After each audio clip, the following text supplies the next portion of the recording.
Malappuram Valanchery തിണ്ടലത്ത് car ചെളിയിൽ കുടുങ്ങി രോഗി മരിച്ച സംഭവത്തിൽ പ്രതിഷേധവുമായി നാട്ടുകാർ. കരേക്കാട് സ്വദേശി സൈദാലിയാണ് മരിച്ചത്. ചികിത്സ കിട്ടാൻ വൈകിയതാണ് മരണകാരണമെന്നാണ് നാട്ടുകാരുടെ പരാതി.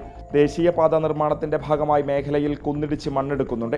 ഇതുമൂലമാണ് റോഡിൽ ചെളി നിറഞ്ഞത്. യാതൊരു മുൻകരുതലുമില്ലാതെ മണ്ണെടുക്കുന്നത് കാരണം പ്രദേശത്ത് അപകടങ്ങൾ തുടർക്കഥയാവുന്നു എന്നാണ് നാട്ടുകാരുടെ ആരോപണം.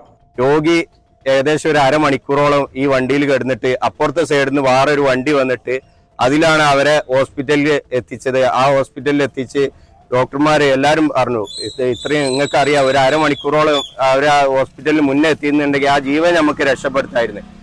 ഇങ്ങനെയുള്ള ഇനി എന്നാണ് നമ്മളെ അധികാരികൾ ഈ വിഷയത്തിൽ കണ്ണു ഓർക്കാന്ന് അറിയില്ല. ഇനി ഈ ഒരാൾക്കും ഇങ്ങനത്തെ ഒരു ഗതി ഉണ്ടാവരുത് എന്നാണ് എനിക്ക് ഈ അവസരത്തിൽ പറയാനുള്ളത്. തിങ്കളാഴ്ച പുലർച്ചെ 4 മണിയോടെയായിരുന്നു നാടിനെ നടുക്കിയ സംഭവം ഉണ്ടായത്. നെഞ്ചുവേദന അനുഭവപ്പെട്ട സൈദാലിയുമായി ആശുപത്രിയിലേക്ക് പോയ കാറാണ് ചെളിയിൽ കുടുങ്ങിയത്. പിന്നീട് നാട്ടുകാരെത്തി ഇദ്ദേഹത്തെ ആശുപത്രിയിൽ എത്തിച്ചെങ്കിലും ജീവൻ രക്ഷിക്കാനായില്ല. രോഗിയുമായി വന്ന കാർ കുടുങ്ങിയെന്ന് പോലീസിൽ അറിയിച്ചിട്ടും അധികൃതർ എത്താൻ വൈകിയതും നാട്ടുകാരുടെ പ്രതിഷേധത്തിനിടയാക്കി. റിപ്പോർട്ടർ, തിരൂർ.